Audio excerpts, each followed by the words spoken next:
Welcome to another coaching conversation. I'm here with the lovely Robbie Swale, who has been on this show before, so thrilled to have him back. Robbie is a leadership coach and he's also an author. He has written this fantastic book, How to Start When You're Stuck, which there is another whole interview on, so I will drop a link to that interview in the description below. Robbie, welcome to the conversation. It's good to have you here. Yeah, it's lovely to be back, and still lovely to see. I think I said when we last spoke. It's nice to, it's amazing to see someone else holding up the book. Yeah, that is very nice. And I think you were the first person who showed me my book with little post-its in it that you put in to and not the last, which is very lovely. But still nice to see that, and great to be back and speaking to you again. Awesome. So, Robbie, what would you like to talk about today? So maybe there are two things that come up in this moment. So. One is, I have had this thought in the last few days, knowing that we were going to speak, that one of the things that I've been thinking a lot about in the last year, it's about how basically I relate to other people in my work. In not so much with clients, but more in terms of partners and colleagues. And this is a tricky thing to talk about a little bit on a thing that's going to be public, right? Yeah. But it's it is a real thing that is going on for me, that it would be fun and useful to think about with you, I think. So let me say a tiny bit about that, and then I don't want to lose the other thing that just came into my mind. But that is essentially, I had this great and slightly embarrassing insight. So I was doing some work with Robert Holden, and he has this nice frame that often we go through a phase of really useful independence, and then often people slip into a phase of what he calls dysfunctional independence. And a lot of his work is about going to the next level of our success by daring to be more who we really are. That's his kind of frame. But in that was this great little chapter on dysfunctional independence, and it took me a while to play with that and work out how it showed up for me. I knew it did, and I've been working really hard on asking for help and on creating partnerships, and I had this slightly embarrassing insight with this great woman that was part of the program that I was doing with Robert, and we both realized that essentially one of the ways that I resist partnership is essentially, this makes total sense for anyone who's watched the other interview, right? Because my book came from a writing practice about essentially to burst through perfectionism. So it's it's one of the ways of looking at it. It's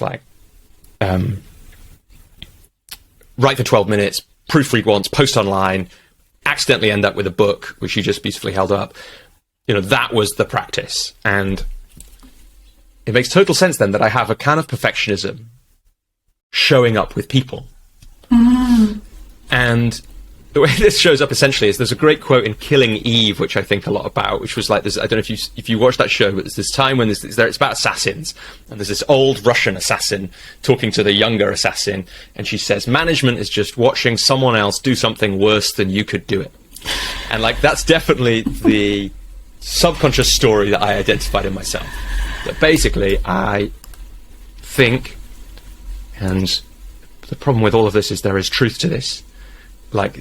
All stories that, for me, it's there's truth in all this, but I think that I'm really good at a lot of things. Mm-hmm. And one of the ways which is kind of true, and that's a bit of a problem, because what happens is I judge people to very high standards when working out whether to work with someone. Mm-hmm. And in my life, I have a track record of working really well with people at different points. I'm a good team player, I'm a good member of a team, I've worked in some high-performing teams, I've really buzzed off that. But in my business, what happens a lot is I for all kinds of reasons, don't step into partnerships. And that definitely holds me back, because it's just a very practical sense, it's a limit of what I can do, but also partnerships are more than the sum of two people, right? The assassin is wrong. Right, I really believe that. When it works well, a partnership should be about two people creating something greater than either can create alone. So that's one thing. And then I guess just the other thing that I'm aware of in this moment, we had this really beautiful conversation that we wished we'd recorded. And for me, one of the things that comes up is one of the things for me a bit like you were saying, I think, about you, it's this phase in my journey is about stepping out of the hustle, right? So I want to be able to be more connected to things that aren't my thinking self. And I want to have more space for that. And I know that that's where the future comes, that's where success and the things I want come in the future. And I guess maybe the link is that one of the things that holds me back from doing that is I'm still, attached to, I'm still doing too much, basically. Part of the reason for that is I'm not trusting people and finding the right partnerships. Yeah. That's probably enough for me to start this conversation. Yeah, great. The funny thing about me is I could probably do another 10 minutes on that of processing, but let's slow that down. Let's slow it down. You're absolutely right. And I think it's interesting that you're already sensing there's a connection between the two, of the less hustle and having more space outside of that thinking can be connected to trusting others. So right now you're like, well, look, I'm better than others. Why would I hand anything over to anybody else? That's exactly it. It's a hard thing to say in a public forum, but that is a part of the story that I have. Exactly right. But again, everything in that place of secrecy, it's just gonna grow and grow. I think when you sort of shine that light, you take things out of that secret place. It takes the edge off them. So what makes you cling so much to that being better than others? Because what I'm sensing is you can see, it's limiting me, and yet you're still holding on to it. So probably the answer to that is the same answer that it always is with things like this, which essentially is there is a part of that high standards, which A, has served me really well, and B, I actually still like and love about myself, right? On Clifton Strengths, I think my top one is maximizer, right? And I don't know if I like Clifton Strengths. I think it's got a lot to offer, and that's essentially the strength version of perfectionist. It's like believing that people can be more than they are, believing that by building on the things we do, we can be even more, the things we do well, and having high standards. And so, I think the reason I hold on to it is the struggle to distinguish between where is that useful and where is it not useful. For example, if I get a piece of work back from somebody I've got working with or / for me, depending on how you look at those arrangements, and I don't think it's very good, there is a point at which I should probably find somebody else. I might want to, there's some feedback and development and that kind of thing. And there's the chance to work with somebody different, right? Yeah. And that's real. And what's hard, and it's I think the dream for me, and I have kind of been working on this, this is not a new thing. The dream is to have partners where it feels like, and it's funny actually, last night I gave a talk for, too long a story really, but basically the group of people now doing some work that I used to do years ago. And that, when I look back on that team, that I was in at that point, that was an amazing team experience. It's we were all being stretched right to our limits, but in an incredibly supportive team. And we did some great work together. And that's what I would love to be happening in the partnerships. And yet that's not really, it happens in it happens a little bit in my business. And I guess, here could be another distinction that's interesting. It does seem to happen. I get closer to that where it's a kind of defined partnership, not where there's is it a partnership or am I subcontracting or hiring a freelancer? And so there's a distinction there that I'm just noticing. But to actually answer your question, to go back to what I was saying before, I think it's a combination of I want to be someone with high standards. I want to do excellent work in everything that I do. That's a part of who I am. And I don't think I want to let go of that. There might be a different way of holding it, I guess. And then the challenge is I'm probably holding on to that in places where it doesn't serve me to do that. Yeah. So you see that, you were saying, well, it has served you to some extent. And those high standards have, you're here right now with your business the way that it is because of everything that you are. Yeah. But you're also saying there's a new place that I want to get to, which is inviting a new way of being. Yeah, absolutely. So what new way of being are you being invited into? Yeah, so the work that I've been doing on this, you know, and it started in a silly way with just a slide at a Robert Holden event, actually, you know, years ago. Again, story's not necessarily worth going into, but it was just this time when, you know, I can tell you actually. So, like, I'd just been doing some pairs work, and he'd invited us to, like, let a word emerge, basically, and then talk through that. And the word that emerged was trust. And then he basically, 10 minutes later, was flicking through some slides, and you know, I was reading this slide thinking, oh, it's kind of, maybe this sounds a bit like me. And then he flicked to the next slide and it just said, the path for a person like this is trust. And that has felt, you know, that felt like a signal from a non-rational place. And then it felt like, you know, Robert and he's great because he's a good person. Like, he's been a great mentor for me because he holds the rational enough for me to kind of be able to trust him, but he holds the trans-rational or the spiritual in a way that is like, you know, deep. And so it, you know, that's felt like that was a great gateway to me, or invitation to me. And so I think that is really the new way of being. And we were talking about this a little bit a few minutes ago, but like, it is that thing that you were talking about. It's like, you know, you're maybe looking at nature for that place. And it's funny, actually, I was talking about nature you know, before we switched on as well. And I think that's one of the places that I get access to that space.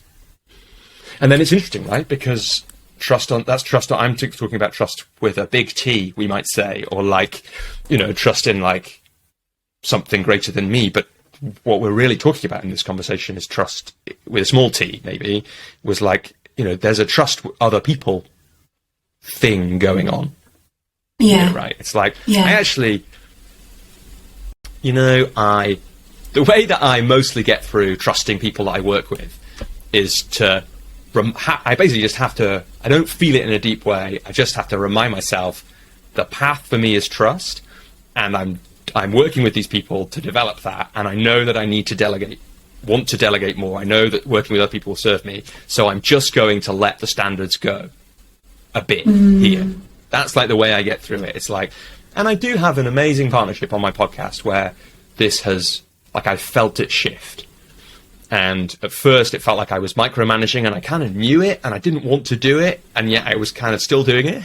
And then we've got to a place 6 months, a year later, where actually I do almost, you know, with the person I work with on it, just like delivers something that is basically, that I pretty much these days just go, this is great, amazing, thank you. So it's like, I do have that model of it happening, and then it's worked somewhat on the publishing stuff that I've been doing. Like, there have been bits where it's been great, and there have been bits where I've noticed like odd dynamics happening, which I know are partly me and probably partly this. So it's like, it's not that there's been no work, but it's like, that's what comes out, those kind of trust things, really.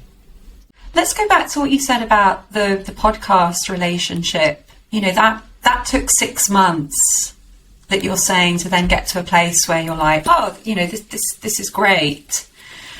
So what comes to me is this idea of what you might be impatient about. That impatience is sort of serving that paradigm of like, no one's as good as me, and if I make that decision very early on, I get to really fulfill that paradigm, versus what happens if I allow it to take a little bit longer. Like, it's not about letting go of those high standards, but allowing the process to take a bit longer. I think it's a really nice take. I'm writing it down. I just caught this other thing though when you were saying that, which is, there's also this, I think there's this really tricky thing with work like you and I do, where like sometimes when we're working in partnership with someone, we're giving, like there is a real act of trust there, because I'm essentially giving my voice. Like, mostly what people are doing, you know, on the podcast, the people I work with, they do things like edit it and write the copy. You know, with the books, there's an editing process, and there's like, you know, the design, the cover, all that stuff, right? It's like, because of the way our work works, at least for me, there's an element of, it's not nothing that I'm trusting them with, right? It's not like they're proofreading a web page about, you know, catering in airports for a company that runs airports or whatever the kind of random thing that the commercial copywriters write copy for. And it's like actually writing my voice or editing my voice or creating a visual representation of 3 years of work, which has come from my soul. So it's like, it's not a small, I'm just catching that really, that feels like, I think I would feel pretty differently if I was in one of my previous roles in a different part of life. And it probably did show up a bit, because I can kind of think of that, but actually that it was a really different thing to help a student intern write the copy for the marketing email at an arts centre that I used to run. Like, it didn't show up in the same way. So I wanted to catch that. And then, yeah, I think you're right. There is a time reframe here that is useful. And it is in some ways, it's the classic delegation challenge, isn't it? It's like, it will take longer when you've been doing a task yourself. It will take longer at first to delegate that than to not delegate it. And the trade-off is you're playing a longer game. And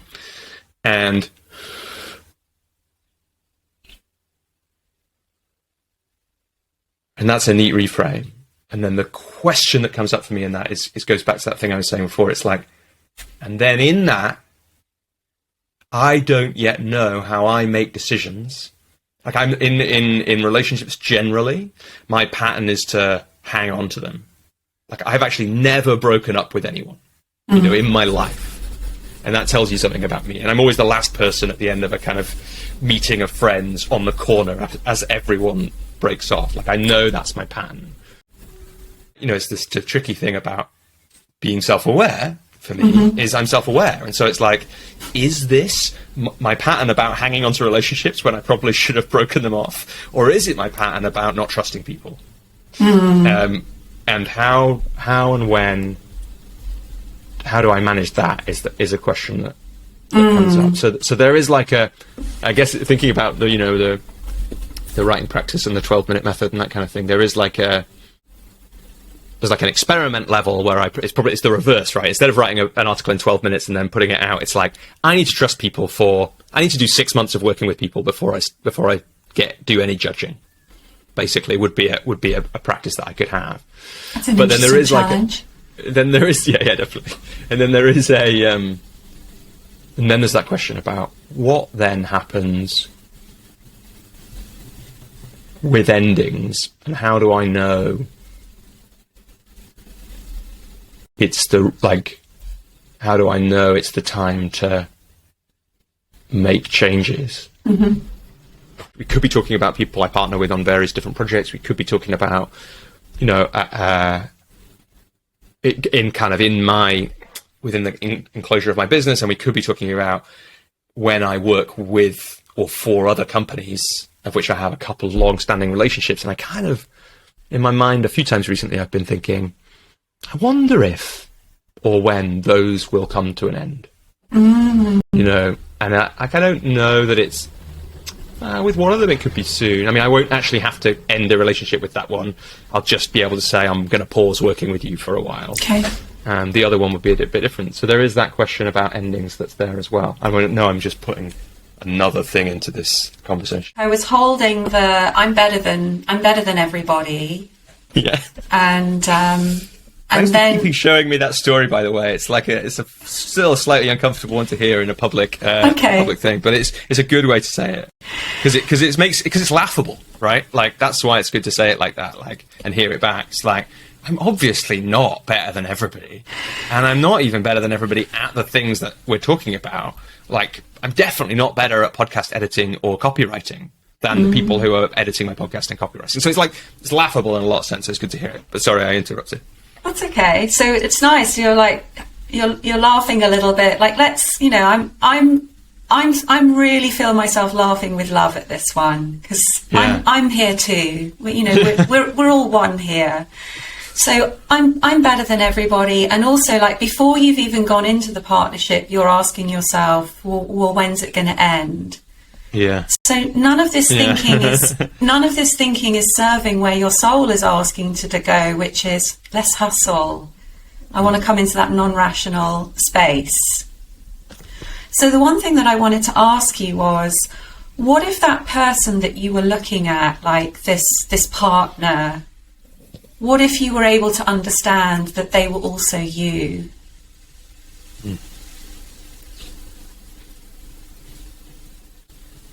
Say some more about that. So in the principle that we might look at the world where we understand that we're all part of one consciousness. So if I'm saying I'm better than you, then I'm not understanding that you are just simply a version of me, but just in different circumstances. Or if I'm saying, when do I need to let go of you? Again, I'm not understanding that you're a version of me, but just in different circumstances.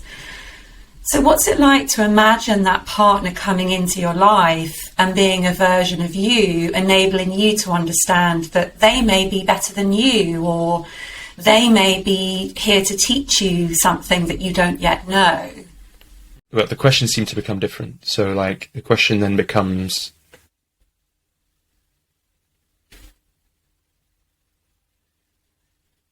more like, so yeah, the questions at the moment, if they're in that more rational or more thinky or more what we call hustle world, they're like, is this right? Who's this? Yeah, who's better than who at what?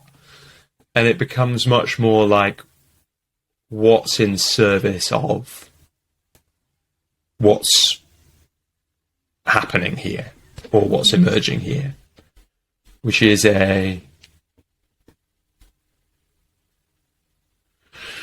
which in some ways is an answer to all of those things that I think I've dropped into this conversation. Or the answer to that question answers the question about trust and the individual and who's better than who, and it answers the question about endings. And there's something else that it does, which is it does what you kind of named that it would do, which is it moves the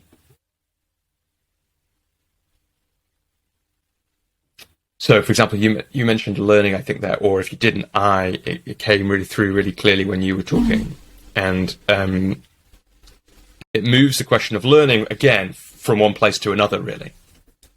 And in a way, like, it doesn't matter, does it? But from a more rational to a more embodied, from, whatever we name those things. If we come back to this less hustle, more nature-led way of being, how might this very challenge be your invitation to let go of everything that's stopping you from sort of passing through that eye of the needle into the space that you truly want to be in? It's like you have to let go of that to be slender enough to pass through. So to let go of I'm better than you, what if you do work that I don't like and then I don't know how to get rid of you? Like, what if literally none of those things are real and those are the things that are being asked to drop so that you can pass through into this place of like... This felt like a disappointingly long transition for me. Like, this has been... in some ways, I've known that thing you've just described, not necessarily in exactly that way or exactly these things, but I've known that this is the path and I've been working on it. If you think about that other conversation we had, that writing practice is essentially an exercise in what you've just said. It's about, there's a load of things here that are not in service of what wants to happen, are not in service of that place I want to be. And let's let go of them using this practice to step through the needle. And it feels like that question that emerged, which I need to write down, which was like something like, what is in service of what wants to emerge?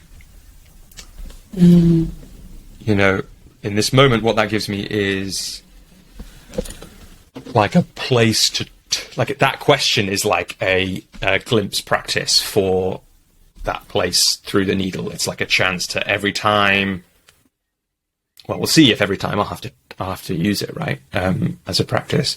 But it is like, when faced, and now I know the trigger, that when that's particularly necessary. Now, of course, there are other ways that I can and will be thinking about that needle and what I need to let go. But that question, what feels important about it is it's a way to essentially do that, to essentially go, okay, if that question, hopefully, let's see, like allows me to let go of some of those things.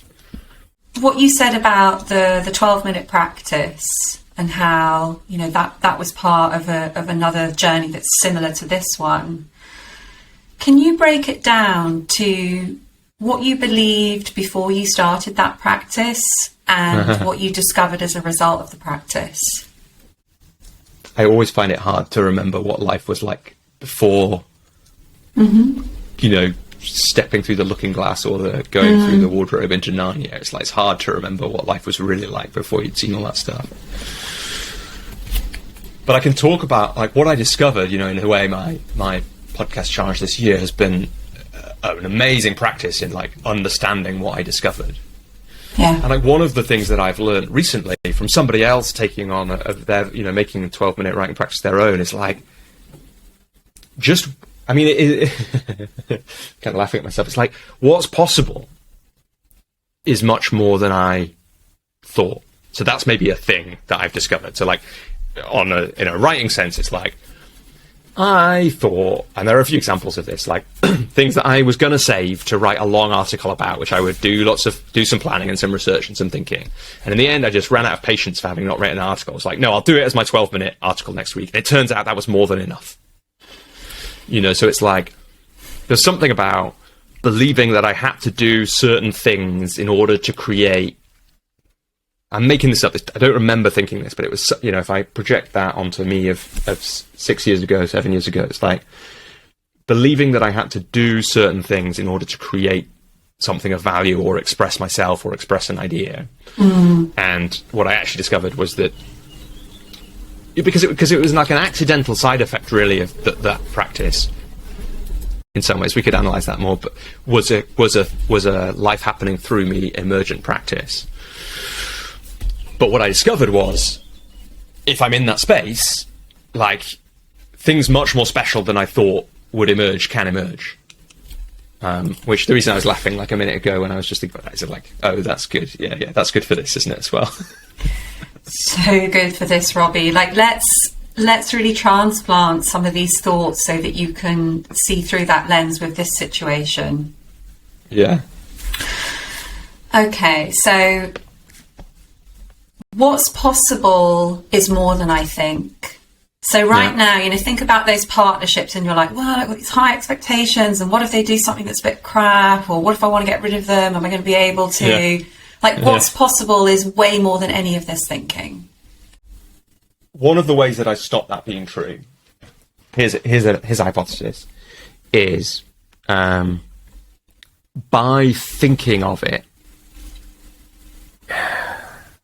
in when it slips into transactional, I think that becomes less true. And I think I've seen this in the writing practice as well. So it's like, maybe I'm not sure I can do that parallel. Let's not try. It's like, again, I think it's why that question is so useful, because it takes me out of the transactional. So it's like to think of delegation as essentially as purely a time-saving exercise. Now, I'm just catching, like, there's a way in which sometimes it is, and there's a way in which sometimes it's like, but I think that probably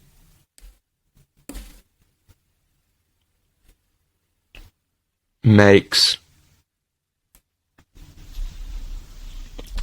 you know, or space creating would be a kind of more in keeping with our conversation. So I think that when I think about it in that more transactional way, it's just easier then to slip into the kind of push shove bit, which is not the path. That's the place of hustle, isn't it? Well, I want to be successful. Let's get someone in, save some time. Transactional level of thinking. versus and sort of more fifth dimensional. Go on. Yeah, and then there is, and then it does make me think, as I just did a little really quick mental gymnastics there of taking this back to the situation of finding someone to work with, because I think again it's like I do tie myself in knots. It's like, so there's then this like, I know what is possible. So I do have this sense, like I was saying last night with this talk I gave, of I remember what it was like to be in a team where much, much more was possible with the four of us in that team than was possible alone. Mm. And I have the great parallel with the writing practice. And then this is a thought, definitely. And so I'm open to like letting it go or stepping away from it. But what came up was like, there's a thing about, or the question is, how do I choose, or to play with it, let be chosen the right people to partner with? Because it's not true that it would be a fun experiment, wouldn't it? Pick anyone off the street or anyone who hassles me on LinkedIn to be the person to partner with on the back office side of my business, or whatever the thing is that I might, in a year or 2 years, I might be wanting to find someone to do. It might be an interesting exercise in trust to just choose them. But it's like, my experience is there are things that we can't control, and the partnership actually is one of them, and trying to control it is kind of what we're talking about. Isn't that helpful to me? Probably holds back. But there are things we can do to create the conditions for those kind of peak partnerships. That would be my belief. And that's definitely what I've experienced from writing. It's like, I can't control when I'll write good things, but there are some things I can do that I know if I do them, make it more likely that I write something from the soul or something that's really impactful. So I guess the question that's coming up now, and we can work out if we've got time to get into this, is what might the conditions be for creating the kind of partnerships that do this thing that we've been talking about, which is allow more to be possible, allow me to create more space and be more in touch with what, the place of trust, all that kind of thing. It's super interesting, that question of what might these conditions be, because that ties into the third point that you were making when I was asking you about your writing project. Before the project, you were like, I had a belief that that I had to do certain things in order. Yeah. And so, yes, that's the old way of thinking, where you're like, wait, I'm better than people. What if they're not good enough? How will I get rid of them? If those are the conditions that you're thinking around, that's what you're going to create. You're going to create a relationship that doesn't feel aligned. Versus, rather than believing that you have to do certain things, or believing that you are the best or the better person, it's like, actually, the conditions could be completely the opposite. The conditions could be letting go of everything that you're currently thinking around this idea of collaborating with someone, and opening up to what could come in that space when you let go of that old way of thinking. Just say that again. So let go of the ideas of collaboration and what it is, and then what did you say? So that this way of thinking that you have, if you were to let go of that, then you create space for just a way of being without those thoughts. And that can be the conditions to then invite the aligned collaboration in. Yeah. And actually that seems to tie into the first thing that you said when I asked you about the writing project, which is, it's hard to remember. Like that's what happens when we let go of those sort of old neural networks. We can't really remember them. So I'd love for you to now, like, imagine we're talking a year in the future, and I'm like, Robbie, do you remember how you used to think? Like, really, as a bit of mental gymnastics, like, imagine not being able to remember all of the things that are currently getting in the way. Yes, it's like, it's what I know. What I noticed in that moment was it's tricky. Like, there's a part of me that doesn't really want to. Like, quite a lot of belief. It's quite a lot of beliefs. Like, I think there's an assignment for me, which is to, like, because what do you say? Let go of all the ideas of what collaborations are, or something like that. I think there's like an assignment which would be to get really clear on all the ideas that I have about what collaborations are. I think that'd be quite fun. And funny. You know, what I noticed is, like, I got two things at once, really. I got a sense of, oh yeah, that'll be lovely. You know, basically that was the first thing, was like, oh, I'd love to have forgotten all of this stuff. And there's a kind of sense that if I've forgotten all of this stuff, then actually I'll have a lot more people around me. You know, so it's like, you know, just that momentary intuitive piece of, oh yeah, to really see this is, you know, it's like we've been guessing basically, or between us assuming in this conversation that these things are what's stopping this from happening. It's like, that's basically what I brought, and then it's what you pointed to, and I got the sense that that's probably, that's true. And then I got this like little other part of me going, that's not how people work. That's not what it is, you know. So that was, you know, interesting to spot as well. So you welcomed the feeling of forgetting, and you saw actually that when you do forget all of this stuff, there's people around you. Yeah. So I like the idea of that game, to make a list, like to see all of those thoughts that have got you here. So to like really spend some time over a period of days brainstorming every thought you have about how you relate to others in your business. Yeah.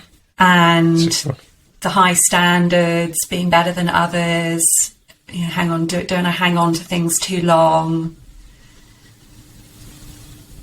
And then simply imagining a place where you can't remember them anymore. Robbie, thanks for bringing honesty to this conversation. Like, I know it's not easy when it's recorded, but I think the value of you exposing something that feels raw for somebody else is so powerful. That wasn't as hard for me to do as I know it would be for a lot of people. And that's essentially because I've been practicing for, and you go back and watch that other interview if people want to, like for whatever it is now, 5.5 years, showing myself honestly. And so it is a different thing. And there've been times when I first recorded, there's coaching sessions of me coaching that you can watch on YouTube as well from a few years ago. It's like, when I first did that, it was terrifying. And now I look back on it, and if I did it again, it's a totally different thing. So yeah, I hope that it does. I hope that the conversation is useful for other people to watch, both to see you doing your thing and to hear about my experience and what I'm rumbling with. And also, it's been really useful for me. So thank you, Gabriella, for bringing all your stuff that I now know from the two times we've spoken, you bring in your life and work. And it's, as last time, a pleasure to be on a call with you. And and to just say that again really clearly, it's been genuinely really useful for me. Like, this is all real stuff. I'm going to use this stuff, you know.